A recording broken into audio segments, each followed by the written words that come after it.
everyone, AdamHarry from BoLS, and I'm here today with Adeptus Titanicus, the Grandmaster Edition box right here. Oh, I'm pretty pumped. I don't know if you can tell. This is super exciting for me. I've been waiting for this game for a couple years now. Battletech was the game that got me started in wargaming, tabletop gaming, and Adeptus Titanicus is GW's version of giant robots, kind of like Battletech, smashing each other's face on the tabletop. I love this scale of game. I love giant robots fighting. I'm pumped. Anyway, that said, here's the back of the box. This is all the contents. We're going to be taking a look. This is not going to be a rules review, but we will flip through the rulebook real quickly so you can see what you're getting, because it's pretty. And I can feel the energy right now. Let's dive in.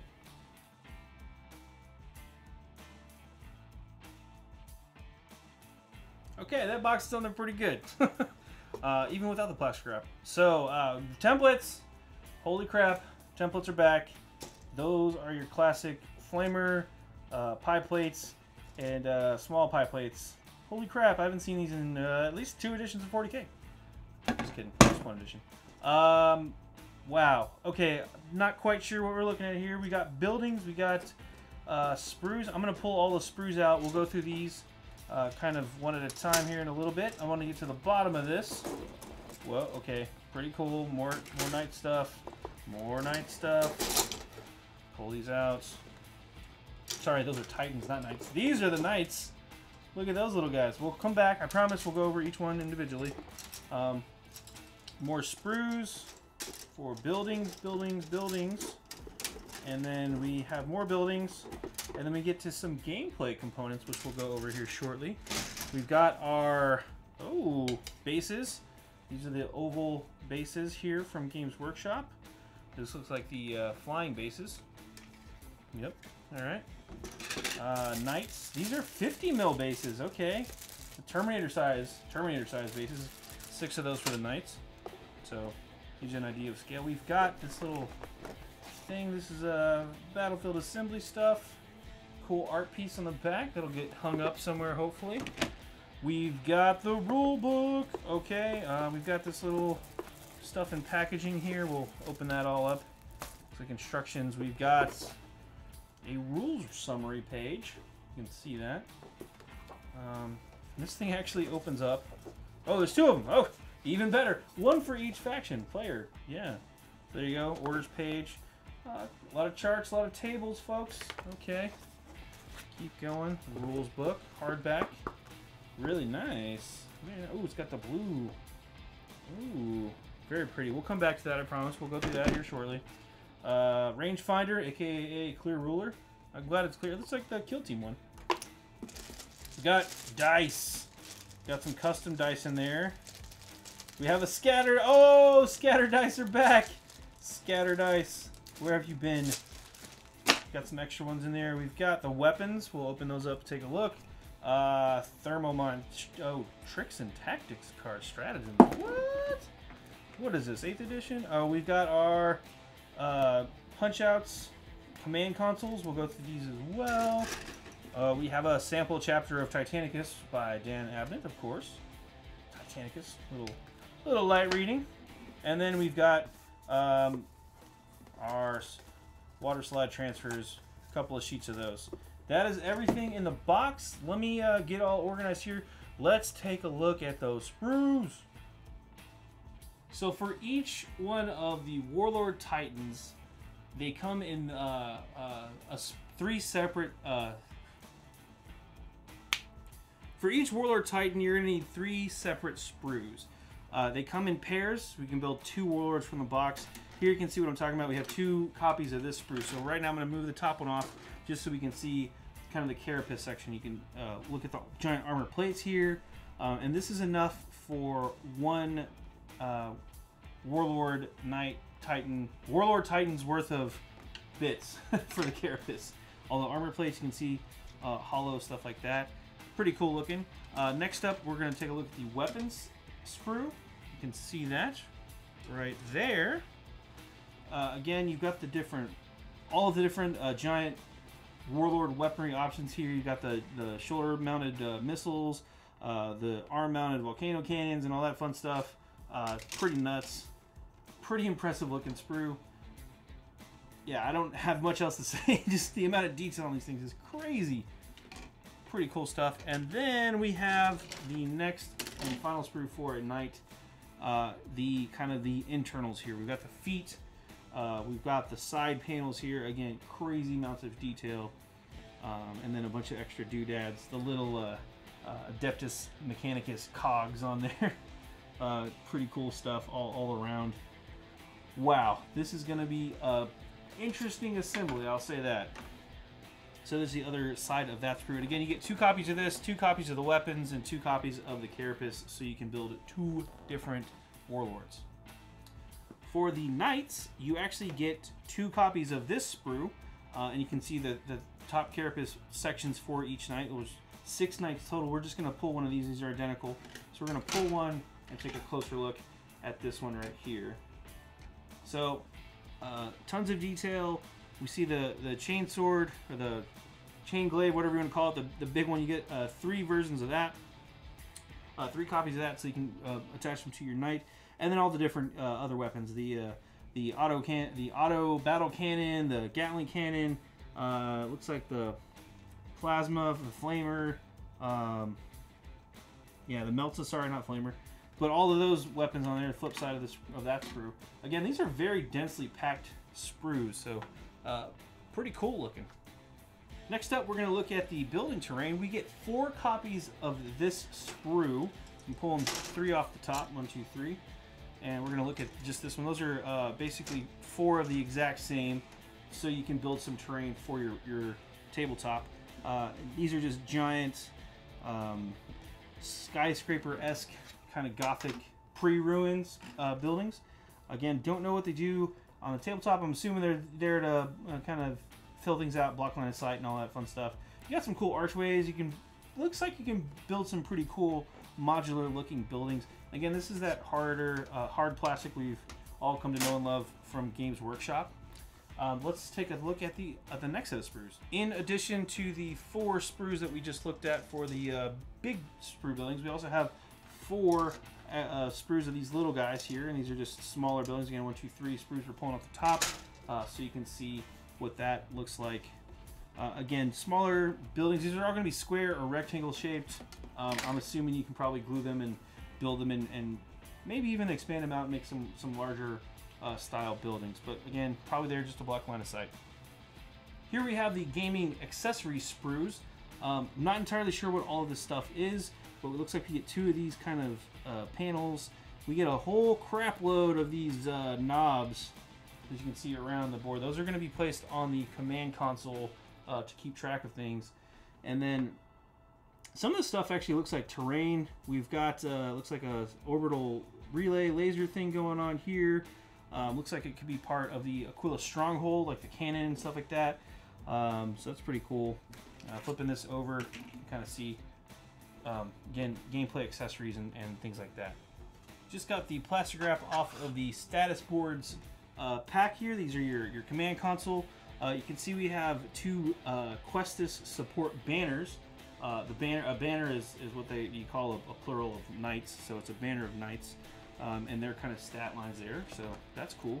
These are kind of front and back. So you can see on the back there, point costs, things like that. Then we have some Titan boards. So first off, notice here we have a command board for a Reaver Titan. There's no Reaver Titans in that box. You can see it's got a scale up here. Point cost, plus you have to pay for weapons, and then stat-wise, you can see the where these little cogs go. They're little pegs, and they actually do have punch-out holes that are punched out, so you can put them and mark their locations there. Don't know what all these do yet, but you can see here we have 2 Reaver Titan consoles. We've got a couple of Warhound Titans. What? Consoles, at least. So it looks like we have 2 Warhound Titan consoles. And again, points, costs, all that stuff. Right arm, left arm. Doesn't have a carapace launcher. That's the back of them, by the way. So 2 of those. Reaver, Warhound, and then finally 2 Warlord Titan command consoles. And again, it does have a larger scale. This one is a 10, 385 plus points, plus weapons for points, and then all your plasma reactor. And again, you notice here the plasma reactor is larger for some reason than the Warhound Titan. Left, right arm, and carapace weapons there, and then the back as well. So 2 of those. There are 5 different mission objective cards that you'll get in that card pack, along with some stratagem cards here. But right now we're looking at the mission objective cards. Vital Cargo, Hold the Line, Engage and Destroy, Retrieval, Glory and Honor. We're not going to go through all of these missions, but you can see here, these do give you kind of a narrative reason to be playing this game, along with some objectives to fight over to keep it, you know, from just being a static gunline shooting at each other. So those objectives can change up how the games go down. Here are the different stratagem cards. We're not going to go through all of them, but you can see there are 6 battlefield assets, 2 range supports, 4 tertiary objectives, and another 6 tricks and tactics cards. These do have the different back here. They do say stratagem on the back for each one of these. So again, don't know if this is like a stratagem deck that we're going to be pulling from, or how this all works in game yet, because I haven't read the rules, but there you have them. Here are the different cards for the command console. These are the weapons that you can equip on your Titans, depending on which one you have. We've got the Warlord arms weapons here. We've got the Warlord carapace weapons here. We've got the Reaver arm weapons here. Reaver carapace weapons, and then finally 4 Warhound arms. Again, these are designed to fit on the command consoles here. So we've got, for instance, if I grab these 2 Vulcan cannons here, volcano cannons, and then the Vulcan heavy bolter array, which would go on top of the carapace slot. So that's how that would work. Again, you have enough cards here to outfit each one of the command consoles that are in the box. So enough to equip 2 Reavers, 2 Warhounds, or 2 Warlord Titans. I do want to take a moment here and look at the round reference sheet here. Up in the top left, you can see the round summary, and it gives you page numbers, which is handy. So a basic round is going to be strategy, movement, damage control, combat, and end phase, and those 5 steps. We take a look at the quick rundown of the orders: emergency repair, split fire, first fire, full stride, charge, and shutdown. So there's your 6 order options there. And then on the right column here, you can see repair actions, hit roll modifiers, armor roll modifiers, smash attack. Again, that's what I'm talking about. And then reactor overload table. So when things go bad and maybe go boom. On the back of the reference sheet here, you've got a couple of different charts. The Awakened Machine Spirit table just has, again, the Machine Spirit. Catastrophic damage table. Yeah, that's the 10. That's the big boom. That's the fun. Then damage effects, and it gives you a quick rundown on those. Critical damage effects, again, those are worse than regular damage effects. And then common weapon traits, like maximal fire, melee, ordnance, stuff like that. Next thing we're going to look at are the packets that were included in that plastograph section. So we've got Questoris Knights. These are basically your instructions on how to build everything. So that's all this has in it here. Questoris Knight detail guide.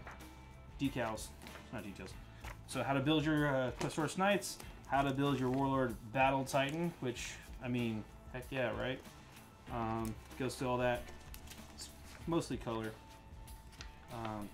Color plates in the back there too, if you want some painting suggestions. So, and then we also have just the building. So this is all that was in the rules packet, was how to build everything. And see, they are semi-modular.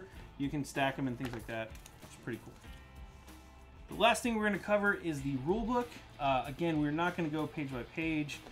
This is a full color rulebook hardback, and I believe it is 100 and just under 100 pages, 96, 97, 98 page rulebook, something like that. It does have this nice bookmark. Start over. Ugh. Okay. The last thing we're going to cover is the rulebook. It is a 98-ish page hardback, depending on if you count these pages here. So 96, 97, 90 page rulebook hardback. It does have the nice ribbon bookmark in here as well. It's going to have you full color options here Again, we're not going to run through the rules, but the good news is it's got a ton of lore in here, how to play. Again, you saw the quick reference guide. It has quick reference page numbers too, so if you need to look up rules as you're playing, you can go there. We're going to take a gander at the table of contents though. So, quick intro. We were expecting that. It's going to get into the basic rules, how the game works. The advanced rules section, again, once we start introducing things like stratagems and orders, when you start introducing terrain modifiers, terrain stuff like that, household support, all that fun stuff. And then, of course, the optional rules, void shields and, you know, stray shots. Of course you're going to use those, right? And then it's going to get into assembly, battle group, which is how to build a list. And then, of course, fighting the battle, how to choose your mission and the battlefield, lay those out. And then it goes over the stratagems. Again, show those cards off. You've got your battlefield assets, how to choose your stratagems, tricks and tactics and all that fun stuff. And then kind of gets into the 3 different types of play. We've got open play, narrative play, and match play, which if you're familiar with 40K or Age of Sigmar, it should be very familiar. And then finally we get Legions of the Adeptus Titanicus. I'm going to skip over to that section because I want to see that. Battlefield assets. Here you go. It's got some beautiful looking art in this book. This is the Legio Mortis section here, so it gives you kind of the heraldry of the Legion. So it's some example paint jobs here, and I think those are kind of littered throughout the book. Got different sections here. Maybe, maybe not. I'm not sure yet, but I want to flip back here. Yeah, here's a couple more. So, pretty cool stuff. Again, we will have a full rules rundown at a later date, probably when we do a demo. So, anyway, that's going to be it for this unboxing of the Adeptus Titanicus box set. That's the Grandmaster box set. Should be up for pre-order, hopefully, by the time you see this video. I'm AdamHarry from BoLS, signing off. Have a good one. Click to subscribe. Check out more videos. And thanks for watching.